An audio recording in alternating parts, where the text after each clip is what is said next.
ప్రార్థన చేసుకుంటూ నేను వాక్యాన్ని ధ్యానిస్తున్నప్పుడు మందిరంలోనే నాకు బయలుపరిచినటువంటి ఆ యొక్క ప్రత్యక్షత ఏమిటంటే యాజకుల గురించి మాట్లాడమన్నాడు. ఈరోజు సందేశం ఏమిటి? యాజకులు. ఆమేన్, హల్లెలూయా. తెలుసా మీకు యాజకులు అంటే ఎవరు? దేవుని సేవకులు. ఆమేన్, హల్లెలూయా. అయితే యాజకుల గురించి దేవుడు మాట్లాడమని చెప్పారు. ఆ పాత నిబంధన గ్రంథంలో మనం చూసుకున్నట్లయితే ఈ యాజకత్వం అనేది అద్భుతముగా వ్రాయించి పెట్టాడు దేవుడు. ఆమేన్, హల్లెలూయా.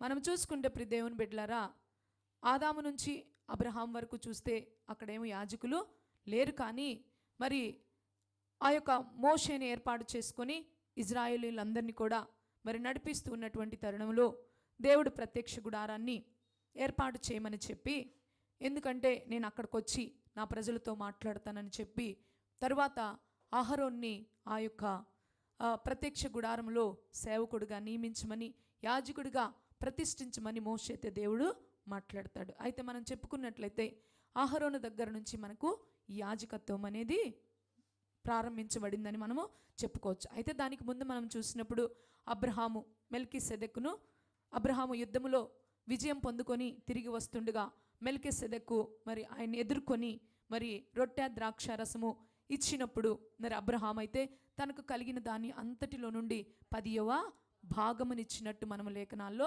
చూస్తాం. నిజంగా చెప్తే అక్కడే ప్రధాన యాజకుడు. ఆమేన్, హల్లెలూయా. అయితే ప్రియ దేవుని బిడ్డలారా, అయితే యాజకులు ఎవరు? యాజకుడు ఎవరు? చూడాలి, ఇటువైపు చూడాలమ్మా, తెలుసుకోవాలి. మీరు వాక్యములో నుండి చూడాలి. యాజకుడు ఎవరు అంటే దేవుని చేత ప్రతిష్ఠించబడినవాడు. ఆమేన్, హల్లెలూయా, హల్లెలూయా. యాజకులు ఎవరండి?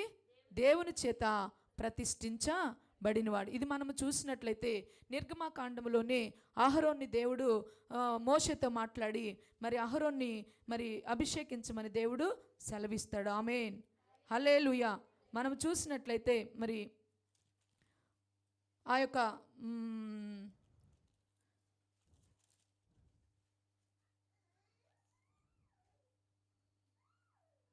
మనం చూసినట్లయితే నిర్గమకాండములో మనం చూస్తే 27, 28 అధ్యాయాల్లో మనం చూసినప్పుడు అక్కడ ప్రత్యక్ష గుడారమును ఎలాగైతే మరి అభిషేకిస్తారో అలాగే అహరోను కూడా అలాగే అభిషేకించమని దేవుడు మోషేకు సెలవించినప్పుడు మోషేను దేవుడు ఏం చేస్తాడు?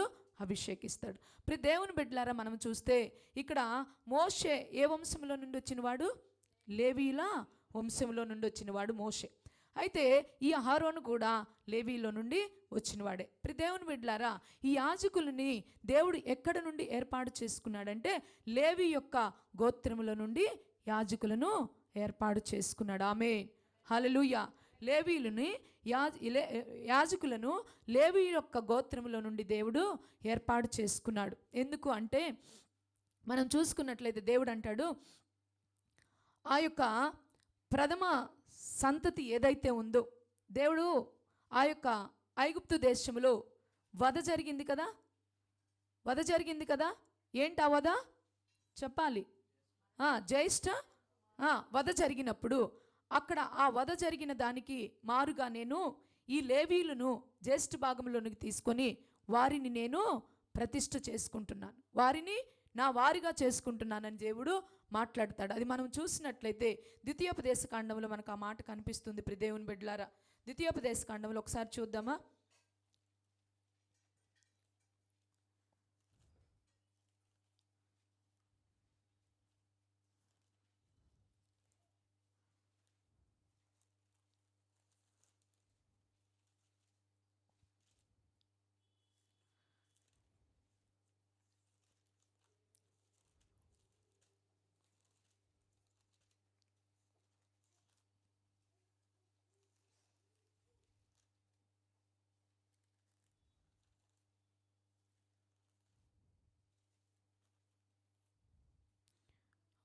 ఒక నిమిషం. 10:8 చూడండి. 10:8 ఇది ఎందుకు ఏర్పరచుకున్నారు అన్నదానికి అది కాదమ్మా, ఒక్క నిమిషం. ద్వితీయోపదేశకాండంలోనే దేవుడు చెప్తాడు. ఎందుకంటే ఆ జ్యేష్ఠుల యొక్క జ్యేష్ఠత్వము భాగమును మరి నేను అప్పుడు అక్కడ చేశాను కాబట్టి వారికి నేను మారుగా ఈ లేవీయులను నేను ప్రతిష్ఠించుకున్నానని చెప్తాడు. హల్లెలూయా, హల్లెలూయా. కాబట్టి ప్రియ దేవుని బిడ్డలారా, దేవుడు ఎన్నుకున్నటువంటి ఈ యొక్క కార్యము యాజకులను ఎన్నుకొనుట. హల్లెలూయా, హల్లెలూయా, హల్లెలూయా. దేవునికి స్తోత్రం కలుగును గాక.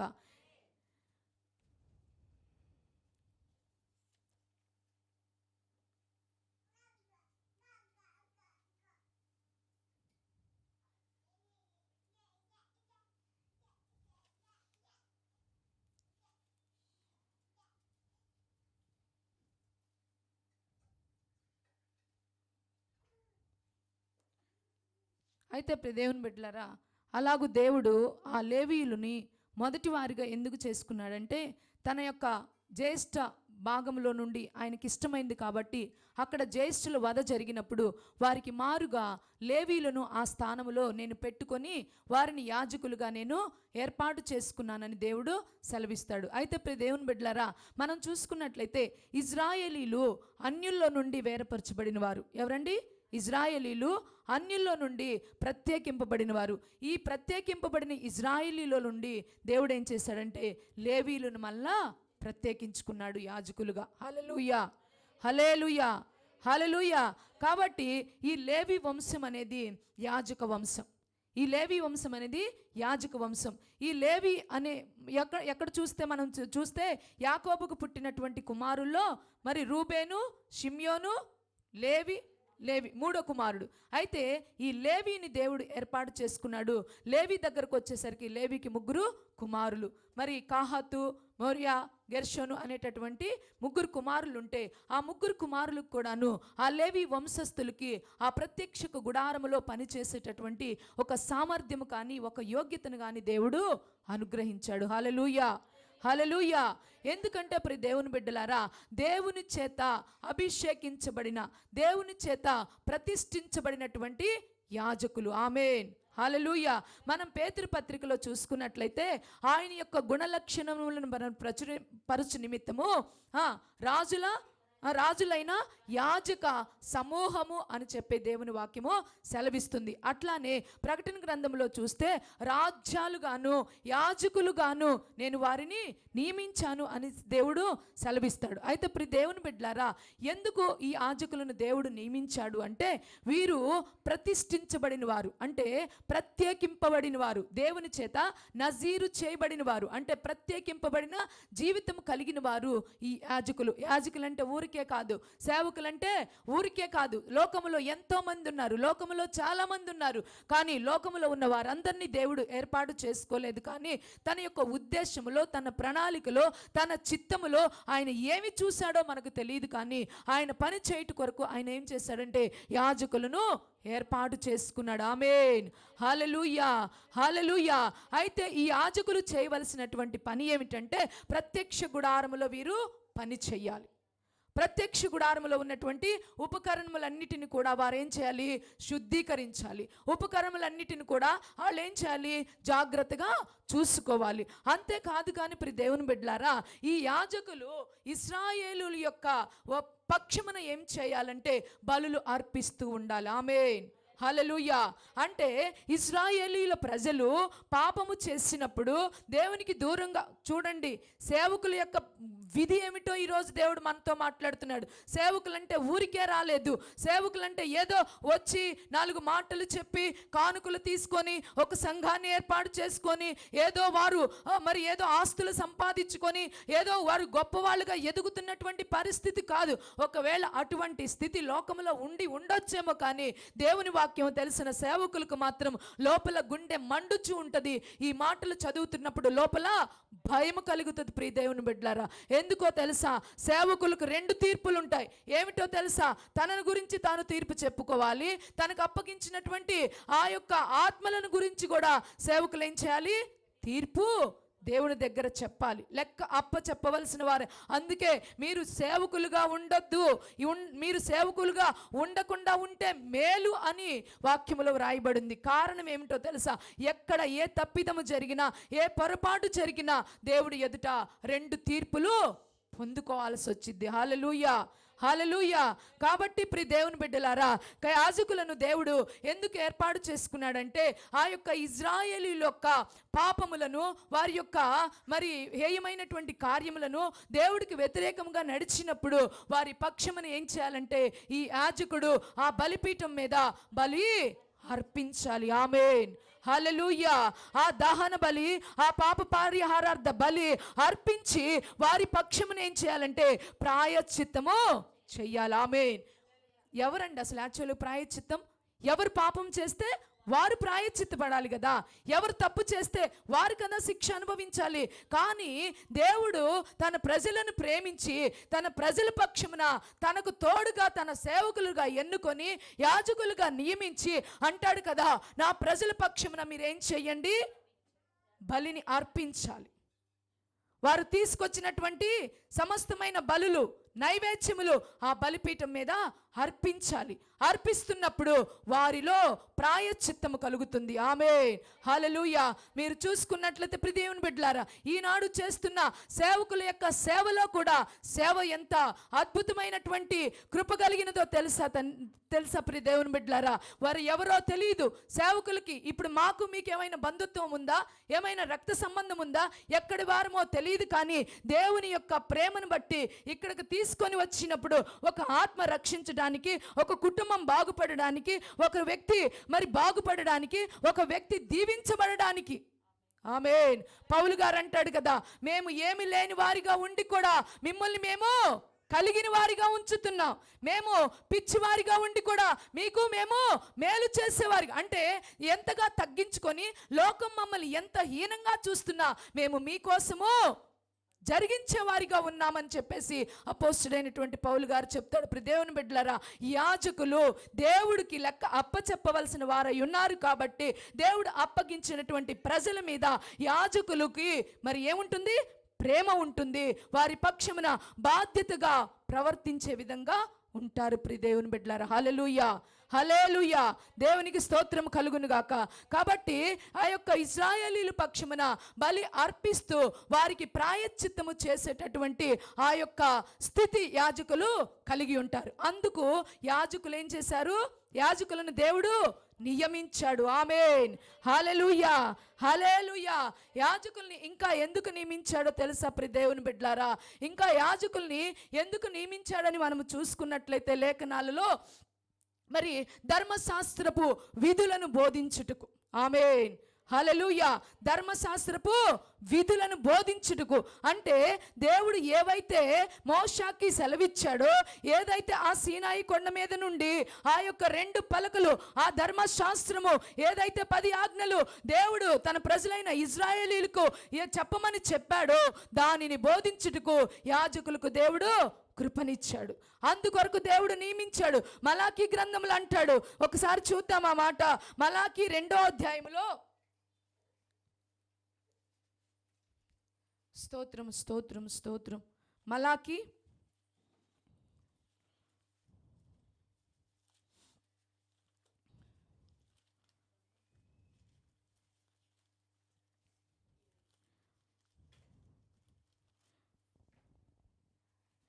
2 చూడండమ్మా. యాజకులు సైన్యములకు అధిపతియగు యెహోవా దూతలు గనుక జనులు వారి నోట ధర్మశాస్త్ర విధులను నేర్చుకొందరు, వారు జ్ఞానమును బట్టి బోధించెదరు. హల్లెలూయా.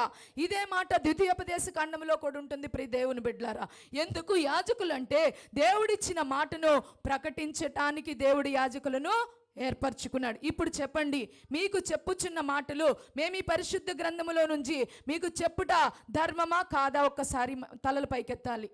ఈడ నుంచి ప్రకటించుచున్న మాట ఇది సత్యమేనా? మీకు మేము చెప్పవచ్చా? ఒకసారి మనల్ని మనం చూసుకోవాలి. యాజకులుగా దేవుడు తన యొక్క పరిశుద్ధ గ్రంథములో నుండి ఆ ధర్మశాస్త్రములో ఉన్నటువంటి ఏవైతే విధులు ఉన్నాయో, ఏవైతే కట్టడలు ఉన్నాయో, ఏవైతే ఆజ్ఞలు ఉన్నాయో, ఈ ధర్మశాస్త్రం అంతటిని బోధించడానికి దేవుడు తన ప్రజలైన వారిలో నుండి యాజకులుగా తన బిడ్డలను ఏర్పాటు చేసుకున్నాడు. ఆమేన్, హల్లెలూయా. మీరు చూసినట్లయితే లేవి కాండంలో కానీ ద్వితీయోపదేశపు కాండంలో మీరు చూస్తే దానిలో నా విధులు నా కట్టడలని దేవుడు రాస్తాడు. ప్రతి చిన్న విషయం కూడా ట్రాన్స్పరెంట్గా ఉంటుంది. ప్రియదేవుని బిడ్డలారా, లిటరల్గా చెప్తాడు. మీరు అబద్ధం ఆడకూడదు, మీరు పరదేశుల్ని హింసించకూడదు, మీరు వ్యభిచారం చేయకూడదు, మీరు దొంగలిడకూడదు, మీ పొరుగు దాన్ని మీరు ఏది ఆశించకూడదు.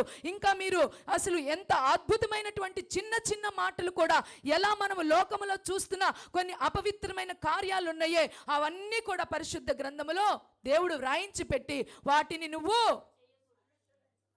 అంటాడు, మీ అత్తతో నీవు వ్యభిచారం చేయొద్దు అంటాడు. ఈ రోజుల్లో మనం చూస్తే లోకంలో అత్తలతో వ్యభిచారం చేసే వాళ్ళు కూడా లోకంలో ఉన్నారు. చాలా చోట్ల మన యూట్యూబ్లో చూస్తే చంపేసిన బాపతులు ఎన్ని భయంకరమైన, అంటే నేను ఎందుకు అంటే జస్ట్ ఊరికే మీకు తెలియటం కోసం ఆ మాట, అంటే లోకంలో ఎంత భయంకరమైనటువంటి పరిస్థితులు జరుగుతున్నాయో ఆ పరిస్థితులన్నిటిని కూడా దేవుడు తన ప్రజలైన ఇజ్రాయేలీలకు వివరించి ఇక్కడ పెట్టినప్పుడు అది ఈనాటి ఇజ్రాయేలీలైన మనకు కూడా, అంటే ఇది ఎన్నో వేల సంవత్సరాల క్రితం ప్రభువు రాయించి పెడితే ఆ పరిస్థితులు ఇప్పుడు కూడా మన కళ్ళ ముందు చూస్తున్నామంటే నాడు నేడు దేవుడు ఏకరీతిగా ఉన్నాడు. యుగ యుగములలో ఆయన సజీవుడై మనతో మాట్లాడుతున్నాడు ప్రియ దేవుని బిడ్డలారా. కాబట్టి తన ప్రజలైనటువంటి తన బిడ్డలకు ఈ ధర్మశాస్త్రములో ఉన్న వాటన్నిటిని కూడా బోధించుటకు దేవుడు ఏం చేశాడు? యాజకులను. ఈ బోధిస్తున్నప్పుడు యాజకులకు సంతోషమా? ఈ మాటలు చెప్తున్నప్పుడు బాగుంటుందా చెప్పండి? ఇక్కడ నిలబడ్డన వారికి ఎంత మనసు బాధ, ఎంత హృదయంలో కోతగా ఉంటుందో. ఎందుకంటే ఒక మాట ఇక్కడి నుంచి ప్రజల్లోకి ప్రకటించబడితే నిజంగా ఆ మాట వారి జీవితంలో గైనా కలిగి ఉంటే వారు ఇది నా గురించే చెప్పారు అనుకొని ఆ సేవకులని వ్యతిరేకంగా చూసేటటువంటి ఆ పరిస్థితులు ఇక్కడ మాకు ఎంత వేదనను కలుగు చేస్తాయో. మీకు మాకు ఏ సంబంధం లేదు, మీ గురించిన బాధ మాకు లేదు. అందుకే మోషే అంటాడు కదా, వీరిని నా గర్భాన నేను కన్నానా, వీరి గురించి నాకేంటి? దేవుడు అంటాడు, వారు తప్పు చేసినంతసేపేమో మోషే నీ జనులు అంటాడు, మోషే ఏమైనా గద్దించినప్పుడు వారు నా జనులు అంటాడు. ఏంటండి సేవకులకు? చూసారా, నేను పాస్టర్ గారితో కూడా ఎప్పుడు చెప్తా ఉంటాను, ఒక్కోసారి కొన్నిసార్లు మిమ్మల్ని చూసి ఆయన కొన్నిసార్లు బాధపడుతూ ఏమన్నా చెప్పినప్పుడు కూడా మనం అలా కాదు కదా, వారి కోసమే కదా మనం ఇక్కడ నిలబడ్డాం, వారిని సరిచేయడానికేగా ఇక్కడ నిలబడ్డాం, వారు మార్చబడడానికేగా నిలబడ్డాం. వారు మార్చబడాలంటే మనం ఏం చేయాలి? కన్నీరు కార్చాలి కదా. నిజంగానే చాలా వ్యతిరేకమైనటువంటి చాలా క్రియలు జరిగినాయి, వ్యతిరేకమైన సంఘటనలు చాలా జరుగుతూ ఉన్నాయి. ఎందుకంటే సేవకుల దగ్గరికి ఎందుకు వస్తారంటే ప్రార్థన చేయించుకొని మేలు పొందుకోవడానికి మాత్రం వస్తారు. కానీ మరి అలాగే స్థిరపరచబడతారంటే స్థిరపరచబడే పరిస్థితి లేదు. సేవకుల కొరకు వారిలో నుండి ఏమైనా చేయగలుగుతారా అంటే ఏమి చేసేటటువంటి ఆ యొక్క దాతృత్వం వారిలోకి రాదు. ఎందుకు అంటే వారు బయట వారుగానే చూస్తారు. ఆ ప్రార్థన చేసేటప్పుడు మాత్రం విజయాలు పొందుకోవాలంటే ప్రార్థన కావాలి, మేలు పొందుకోవాలంటే ప్రార్థన కావాలి, అప్పులు తీర్చబడాలంటే ప్రార్థన కావాలి. ప్రార్థన చేస్తారు దైవ సేవకులు దేనిని బట్టి అంటే ప్రభు ప్రేమను బట్టి, ఆయన అప్పగించిన బాధ్యతను బట్టి కన్నీరు కారుస్తూ ఉంటే సంఘములో నుండి కానీ ప్రజల్లో నుండి కానీ ఎన్నో వ్యతిరేకతలు ఎదుర్కోవాల్సి వస్తుంది ప్రియ దేవుని బిడ్డలారా. కాబట్టి యాజకులని సంఘము కానీ లోకము కానీ గమనించగలగాలి ప్రియ దేవుని బిడ్డలారా. యాజకుడు అంటే ఏమిటో మీకు ముందు తెలియాలి. నాకంటూ ఒక సేవకుడు కావాలి, నా కొరకు ఒక సేవకుడు కావాలి, నా కుటుంబానికి ఒక సేవకుడు కావాలి. ఎందుకంటే ఆ సేవకుడు నా కొరకు ప్రార్థన చేస్తాడు, నా కుటుంబం కొరకు ప్రార్థన చేస్తాడు, నా చుట్టూ కంచెను వేస్తాడు, నా కుటుంబం చుట్టూ కంచెను వేస్తాడు. ఎప్పుడు కూడా ఆయన ధూపం ఏం చేస్తాడు? సేవకుడు అతి పరిశుద్ధ స్థలంలోనికి వెళ్ళినప్పుడు మరి ఆ యొక్క అతి పరిశుద్ధ స్థలంలోనికి వెళ్ళి ధూపం వేస్తూ, మీరు చూసారా జకరియా కాలంలో క్రొత్త నిబంధనలోనికి వచ్చినప్పుడు యాజక సమూహములో ఆయన వరుస వచ్చినప్పుడు ఆయన వెళ్ళి ఏం చేస్తున్నాడు? లోపలికి వెళ్ళి పరిచర్య చేస్తున్నాడు. పరిచర్య చేస్తున్నప్పుడు వెనకేం చేస్తారంటే ఒక తాడుని ఎక్కడైనా వీళ్ళ వల్లగైనా ఏదన్నా లోపం ఉంటే అక్కడే దాన్ని బట్టి లాగుతారు. అంటే చూసారా, దైవ సేవకులు ఎంత ప్రతిష్ఠితులుగా ఉండాలి. నేను నిన్ను ప్రతిష్ఠ చేశాను, ఎలాగూ అంటే నేను అభిషేకించాను, ఈ అభిషేకము నీకు కిరీటముగా ఉంటుంది కాబట్టి నీవు ఈ మందిరమును విడిచి వెళ్ళడానికి ఇక్కడి నుంచి వచ్చిందే. పరిచర్య అనేది సంపూర్ణ సేవలో ఉండాలి సేవకుడు అనేది. ఎందుకంటే ఆయన యొక్క అభిషేకము తల మీద ఉంచి ఆయన ప్రతిష్ఠించుకొని, నువ్వు నావాడు, నా ప్రజల కొరకు నిన్ను నియమించుకున్నాను, ఎందుకంటే వారి పక్షమున నీవు బలులు అర్పించాలి, వారి పక్షమున నీవు ప్రార్థన చేయాలి, వారి పక్షమున నీవు ఉండాలి అని చెప్పి దేవుడు ఏర్పాటు చేసుకొని వారిని నిలవపెట్టిన పరిస్థితి ప్రియ దేవుని బిడ్డలారా. అందుకే సేవకుల నోట శాపవచనం ఉంచొద్దంటాడు. ఎందుకు ఇదంతా అంటే, ఇప్పుడు మీరందరూ ఎవరు, ఊరికే ఉదాహరణగా చూసుకుంటే మీరందరూ ఎవరు ఆయన యొక్క సొత్తు. మీరందరూ ఎవరు? ఇజ్రాయేలీలు, ఆయన స్వాస్థ్యమై ఉన్నవారు. మీరందరూ ఎవరు? ఆయన స్వకీయ జనము. Praise the lord. అయితే ఆయన ఏం చేస్తాడు? మీ పక్షమున ఉంటాడు, నా పక్షమును కూడా ఉంటాడు. మీ పక్షమున నేనుగైనా వ్యతిరేకంగా ఉంటే ఇంకా ఆయన నా పక్షమున ఉండడు. నాకు ఆయన శిక్ష నేను చూడాల్సి వచ్చింది. కారణం ఏమిటంటే, మిమ్మల్ని మాకు అప్పగించిన విధానమును బట్టి మీ పక్షమును మేమేమి చేయాలి? విజ్ఞాపన చేయాలి, మీ పక్షమును ప్రార్థన చేయాలి, మీ బాధల్లో మేము తోడయుండి దేవునికి మొరపెట్టేవారిగా మేము ఉండాలి. ప్రియ దేవుని బిడ్డలారా, హల్లెలూయా.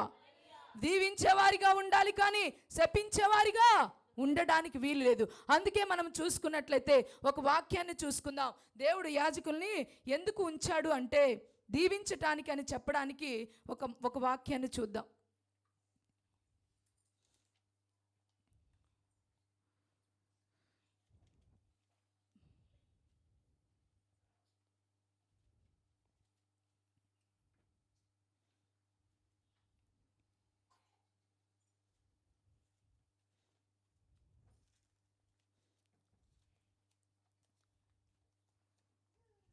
ద్వితీయోపదేశకాండంలోనే ఉంటుంది ఆ మాట కూడా.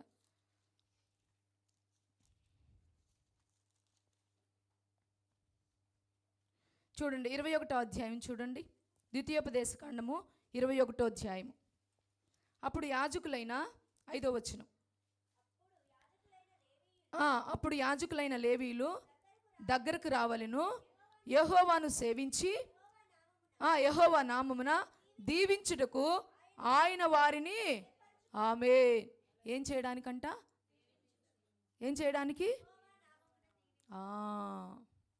యెహోవా మిమ్ముని దీవించునుగాక, యెహోవా మిమ్ముని ఆశీర్వదించునుగాక, యెహోవా తన సన్నిధి కాంతిని మీ మీద ప్రకాశింపచేసి ఆయన మిమ్ము దీవించునుగాక. ఇలాగూ ఏం చేయాలి? యాజకుడు తన ప్రజలను దీవించాలి. ప్రియ దేవుని బిడ్డలారా, హల్లెలూయా, హల్లెలూయా, హల్లెలూయా. కాబట్టి ప్రియ దేవుని బిడ్డలారా, ఈరోజు దేవుడు మీకు బయలుపరుస్తున్నది ఏమిటో తెలుసా? యాజకుని యొక్క పరిస్థితి ఏమిటో మీరు ఎరిగిన వారిగా ఉండాలి. సేవకుడు అనేవాడు ఎందుకొరకు దేవుడు మీ కొరకు నిలబెట్టాడు? ఈ ప్రాంతంలో మమ్మల్ని ఉంచాడంటే ఊరికే ఉంచాడా? ఆయన ప్రణాళిక లేకుండా ఉంచాడా? ఆయన యొక్క ఉద్దేశం లేకుండా ఉంచాడా? ఈ మందిరంలోనికి మీరు వచ్చారంటే ఆయన ఉద్దేశం లేదా? ఆయన ప్రణాళిక లేదా? ఎక్కడి వారో ఎలా మనము ఎక్కడెక్కడి నుండి ఎన్ని సంవత్సరాలను ఎవరికి ఎవరు తెలియని వారము. అసలు మనకు ఒక లింక్ ఉందా ఎక్కడన్నా? నేనెక్కడో పల్నాడులో పుట్టాను, పల్నాడులో పెరిగాను, ఇక్కడికి వచ్చాను, ఇక్కడెక్కడో మేము రైలుపేటో ఇంకొకటో చోట జీవిస్తున్నాం, దేవుడు ఇక్కడికి తీసుకొచ్చాడు. తీసుకురావడమే కాకుండా ఇదిగో నేను నిన్ను ఇక్కడ ఏర్పాటు చేసుకుంటానని చెప్పి ఈ స్థలమునిచ్చాడు, ఇక్కడ ఉంచాడు. ఎన్నో ఉపవాసాలు. ప్రభువా ప్రజల్ని నడిపించు, ప్రభువా ప్రజల్ని రక్షించు, ప్రభువా ప్రజల్ని తీసుకొనిరా, ప్రభువా ఆత్మలు రక్షించడానికి కదా నువ్వు మమ్మల్ని ఇక్కడ ఏర్పాటు చేసుకున్నావని ఎన్నెన్నో ఉపవాసాలు. ఎవరు లేని సమయంలో, ఎవరు రాని సమయంలో మరి మేము కుటుంబంగా కూడి ఇక్కడ మేము ఆరాధన చేసుకుంటూ అనేకుల కొరకు ప్రార్థన చేసినప్పుడు మీరందరూ కూడా ఆమేన్. నేను చాలా చిన్న సంఘం అని చెప్తూ ఉన్నప్పుడు వచ్చిన దైవ సేవకులు అంటారు, చిన్న పరిచర్య కాదు, ఇది పెద్ద పరిచర్య. ఎందుకంటే ఒక ఆత్మ రక్షించబడడం అంత సామాన్యమైన విషయము కాదు. ఎందుకంటే ఒక మనిషి యొక్క స్వభావము, మనిషిని దేవుని యొక్క వాక్యం దేనితో పోల్చిందో తెలుసా? ముళ్ళుతో పోల్చింది. బలు రక్కసి చెట్లతో పోల్చింది. క్రొత్త నిబంధనలోకి వస్తే యేసయ్య అంటాడు, తొడేళ్ల మధ్యలోనికి మిమ్మల్ని పంపిస్తున్నానంటాడు శిష్యులతో. ఎక్కడ పంపిస్తున్నాడంట? తొడేళ్ల మధ్యలోనికి. అంటే ఎటువంటి స్వభావము కలిగినటువంటి మనుషుల మధ్యలోనికి సేవకుడు వెళ్ళి ఎంత తగ్గించుకొని, ఎంత దీనత్వం కలిగి, అన్నిటినీ చంపుకొని, మరి ముఖ్యంగా రోషాన్ని చంపుకొని, పౌరుషాన్ని చంపుకొని, తగ్గించుకొని, కోపాన్ని చంపుకొని, తిండి తిన్నా తినకపోయినా వారి కొరకు ఒక ఆత్మను రక్షించాలని తపన కలిగి వెళ్ళేటటువంటి పరిస్థితి. మనం వెళ్తామా? మన కుటుంబాల్లో రక్షించబడకపోతేనే మనకు అసలు కొంచెం కూడా భారం లేదు. అయ్యో నేనైతే బాప్తీసం తీసుకున్నానే, మరి నా ఇంట్లో వాళ్ళ పరిస్థితి ఏంది అనే భారం ఉంటే మిగతా విషయాల్లో మనం అసలు పార్టిసిపేట్ చేయగలుగుతామా? మిగతా విషయాల గురించి మనం పట్టించుకుంటామా? ఇక అదే దిగులుతో ఉండమా? ఇప్పుడు మన ఇంట్లో ఎవరైనా ఒక వ్యాధిగ్రస్తులు ఉన్నారనుకోండి, వారు చనిపోయే స్థితిలో ఉన్నారనుకోండి, పొద్దుగుకులు వారి గురించే మనం దిగులు పడమా? దిగులు పడతామా లేదా? ఈ రక్షణ లేకపోవడం అనేది అంతకంటే భయంకరమైన వ్యాధితో సమానం కదా. ఎందుకంటే పాతాళంలోనికి దిగిపోయే పరిస్థితి. దేవుడు రాకడ ఆలస్యం అవుతుంది కాబట్టి, ఆయన దీర్ఘశాంతుడు కాబట్టి మనం ఇంకా ఇలా నిలబడి ఉన్నాము. కానీ ఒకవేళ ఆయన రాకడొస్తే, ఇప్పుడే మనం ఎత్తబడితే, రక్షించబడిన మనం ఎత్తబడితే వాళ్ళు ఏం చేస్తారు? విడువబడతారు. విడువబడిన తర్వాత లేఖనం ఏం సెలవిస్తుంది? విడువబడిన వారికి 7 ఏండ్ల శ్రమల కాలం. 3.5 సంవత్సరాలు మామూలు శ్రమలు, 3.5 సంవత్సరాలు భయంకరమైన మహాశ్రమలని దేవుని వాక్యం సెలవిస్తుంది. ఇవన్నీ గుర్తొచ్చినప్పుడు నిజంగా మనం ప్రేమించే వ్యక్తులం అయితే, అయ్యో నా భార్యకి రక్షణ లేదే ఎలా అని బాధపడాలి. అయ్యో నా పిల్లలకు రక్షణ లేదే ఎలా అని బాధపడాలి. అయ్యో నా భర్తకు రక్షణ లేదే, నా తల్లికి రక్షణ లేదే, నా బిడ్డలకు రక్షణ లేదే ఎలా అని బాధపడి ఆ భారము కలిగి మనం ఏం చేయాలి? ప్రార్థన. హల్లెలూయా. నిన్న లక్ష్మి ప్రార్థన చేసినంతసేపు మొదటంతా కన్నీరు రాలేదు. ఎప్పుడైతే సౌరవ్ గురించి ప్రార్థన చేయడానికి మొదలు పెట్టిందో ఎక్కి ఎక్కి ఏడ్చింది. కారణం ఏమిటి? తల్లి ప్రేమ. తన కొడుకులో ఉన్నటువంటి ఆ బలహీనతను బట్టి, తన భవిష్యత్తులో ఆ బిడ్డకు అదేమైనా ఇబ్బందికరంగా ఉంటే, వాడి జీవితం అంతా కూడా కష్టతరంగా ఉంటుందని ఆ తల్లిలో ఉన్నటువంటి వేదన ఏమైంది? కన్నీటిలోనికి. మరి ఉందా మనకు అటువంటి వారం? బాగలేనప్పుడు ఏడవటం కాదు కదా, రక్షణ లేనప్పుడు ఏడవాలిగా. వారు లోకంలో పడి చెడి తిరుగుతున్నప్పుడు ఏమోలే వాడే ఎప్పుడోకప్పుడు మారతాడులే, ఎప్పుడోకప్పుడు మారడానికి కాదుగా నిన్ను ఆ ఇంట్లో రక్షించింది. మార్చబడడానికి కదా, నువ్వు ప్రార్థన చేయడానికి కదా దేవుడు నిన్ను పట్టుకుంది. ప్రియ దేవుని బిడ్డలారా, ఇవన్నీ బోధించటానికి దేవుడు యాజకులను నియమించాడు. ఇవన్నీ ప్రకటించడానికి ధర్మశాస్త్రంలో ఇవన్నీ కూడా రాయించి పెట్టి ఉంచాడు. కాబట్టి ఆయన వాక్యములో ఇవన్నీ కూడా ప్రకటించడానికి దేవుడు ఏం చేశాడంటే నిలవ పెట్టుకున్నాడు. ఆమేన్. హల్లెలూయా, హల్లెలూయా. ఆయన యొక్క ప్రజలను దీవించటానికి యాజకులను ఏం చేశాడు? నియమించుకున్నాడు, ఏర్పాటు చేసుకున్నాడు. అంతేకాదు కానీ ఇంకొక మాట ఉంటుంది కదా, యెహోవాకంట యాజకులు ఆహారము పెట్టువారై ఉన్నారట. యెహోవాకు యాజకులు ఏం చేస్తున్నారు? ఏందండి ఈ మాట? యాజకులు యెహోవాకు ఆహారం పెట్టడం ఏంటి అంటే బలులను అర్పిస్తూ ఉన్నటువంటి పరిస్థితి. అందుకే నేను లేవీలను ఏర్పాటు చేసుకున్నాను. అందుకే నేను లేవీ సంతతిలో నుండి యాజకులను ఏర్పాటు చేసుకున్నాను. అలాంటి వారు ఎలా ఉండాలి? పరిశుద్ధులుగా ఉండాలి. ఎలా ఉండాలి? పరిశుద్ధులుగా ఉండాలి. ఎందుకంటే నేను పరిశుద్ధుడిని కాబట్టి మీరు పరిశుద్ధులుగా ఉండాలి. మీరు పరిశుద్ధులుగా ఎందుకు ఉండాలి? మీరు ప్రతిష్ఠించబడ్డారు కాబట్టి పరిశుద్ధులుగా ఉండాలి. ఎందుకు ఎలా ప్రతిష్ఠించుకున్నారు? దేవుడు తన యొక్క అభిషేక తైలముతో వేరుపరచబడి, లోకములో నుండి వేరుపరిచి, లేవి ఇశ్రాయేలీలో నుండి వేరుపరిచి దేవుడు ఏం చేసుకున్నాడు? ఏర్పాటు చేసుకున్నాడు. ప్రియ దేవుని బిడ్డ, అందుకొరకే అంటాడు లేవీలకు నేనే స్వాస్థ్యం. లేవీలకు ఎవరు స్వాస్థ్యం? యెహోవాయే స్వాస్థ్యము. లేవీలకు యెహోవాయే స్వాస్థ్యము. లేవీలకు ఇంకేం ఆస్తులు పాస్తులు ఏముండవు, వారికి బ్రతకడానికి ఏమీ లేదు ఆధారం. కాబట్టి మీరేం చేయాలో తెలుసా? మిగతా 12 గోత్రములో లేవీలు పక్కకు వెళితే మిగతా ఉన్న గోత్రాలు 11 ఏం చేయాలంటే మీరంతా దశం భాగమును తీసుకొని వెళ్ళిపోయి లేవీలకు ఇవ్వాలి. ప్రతిష్టార్పణలు తీసుకొని వెళ్ళి లేవీలకు ఇవ్వాలి. మీ ఫలములు తీసుకొని వెళ్ళి లేవీలకు ఇలా. ఎందుకో తెలుసా? యెహోవాయే వారికి స్వాస్థ్యము. ఎందుకంటే మీ అందరికీ స్వాస్థ్యాలను పంచిపెట్టాం కదా. కనానికి నడిచిన తర్వాత ఆ ప్రాంతమంతటిని ఏ గోత్రమునకు ఏ స్థలాలు ఇవ్వాలో మీ అందరికీ కూడా పంచిపెట్టిన తరువాత వారికి ఏ స్వాస్థ్యం కూడా లేదు, యెహోవాయే వారికి స్వాస్థ్యం